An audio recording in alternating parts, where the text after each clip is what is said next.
Hello guys, hello Cancer, welcome dito sa aking channel, Palarin 888 Cancer. Alamin natin Cancer kung anong messages, vibration, gabay energy para sa lahat. The moon energy para sa 2025. Tingnan natin Cancer kung ano yung gustong ipahiwatig sa iyo ng ating buwan. Okay, reflects on your priorities, last quarter moon in Aquarius.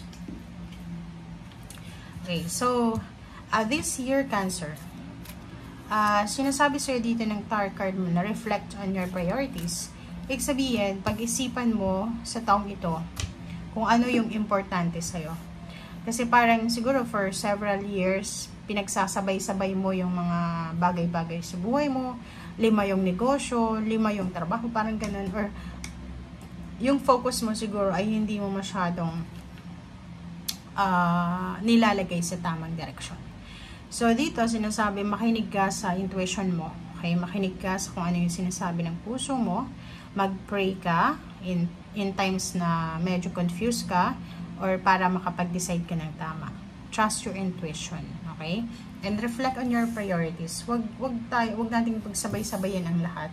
Wag kang mag-multitask. Wag sabay-sabay kasi pwedeng hindi mo yan lahat matapos. Okay?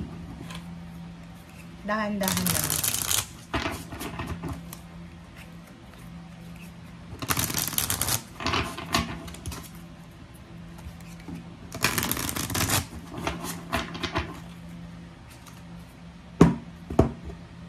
Okay. First card natin is the High Priestess. Same with this one. Intuition. So, double confirmation. Makinig ka sa sinasabi ng iyong intuition sa taong ito. Justice. Wow. Good karma. So, may darating sa iyong good karma. Karmic justice.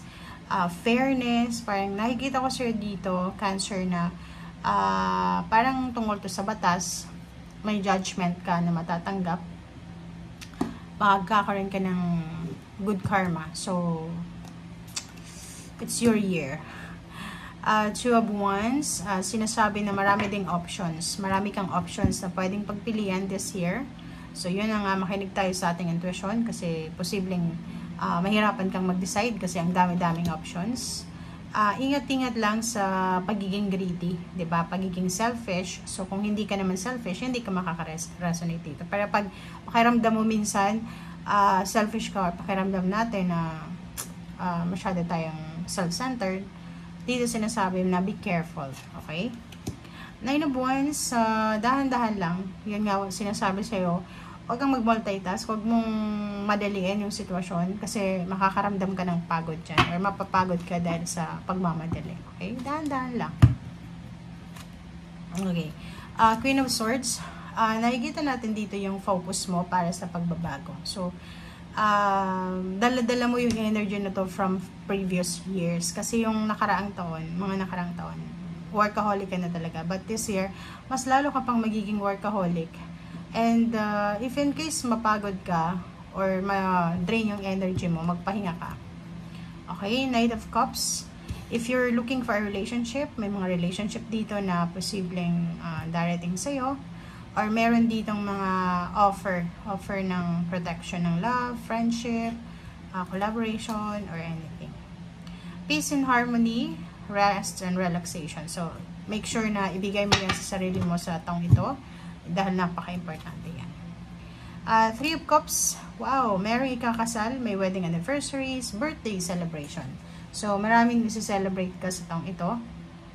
And maraming rason para mag-celebrate ka. Next is the Hangman.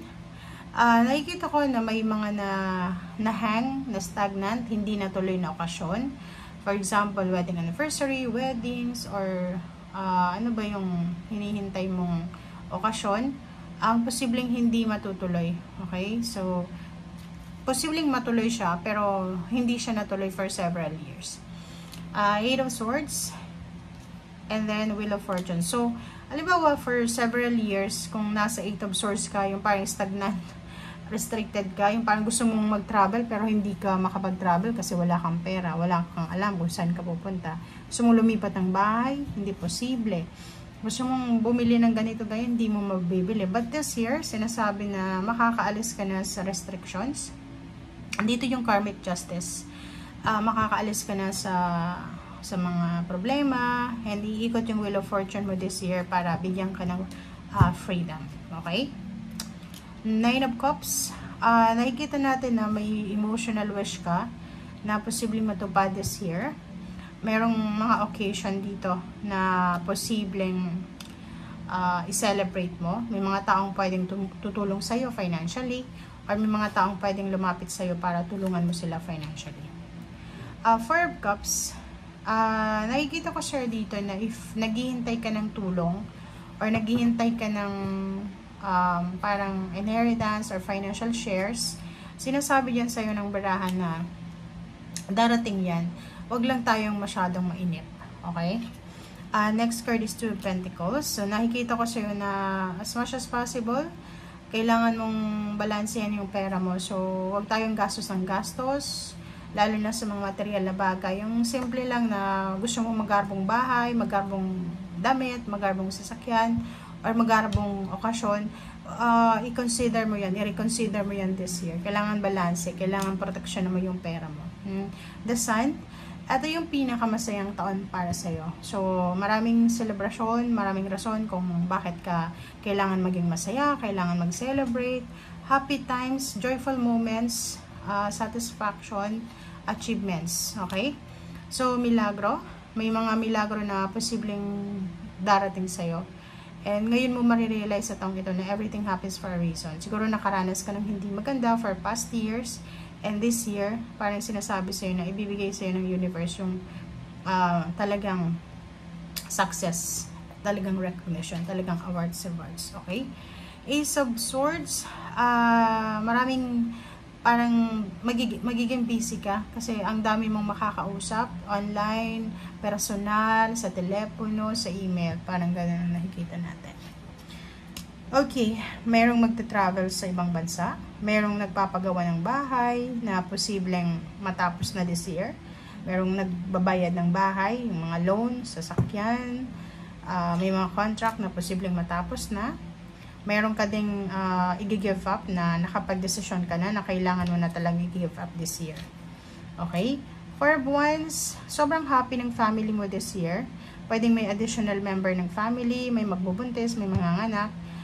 Meron ditong mag-housewarming, house blessings, may mga wedding anniversaries, may mga children's party, recognition ng kids or awards. Isang decision making ang posibleng gagawin mo para sa pangarap mo. So, nakikita ko sa'yo dito na magdedesisyon ka, na yung iba pwedeng makapag-desisyon na pumunta ng ibang bansa, yung iba naman is mag-stay lang sa bansang nasaan sila, mag-renew ng contract, ganito, ganyan. Magdedesisyon ka kasi gusto mong para to sa pangarap mo. Para sasabihin mo, okay, gagawin ko to para sa pangarap ko. Okay? Thank you guys. Bye!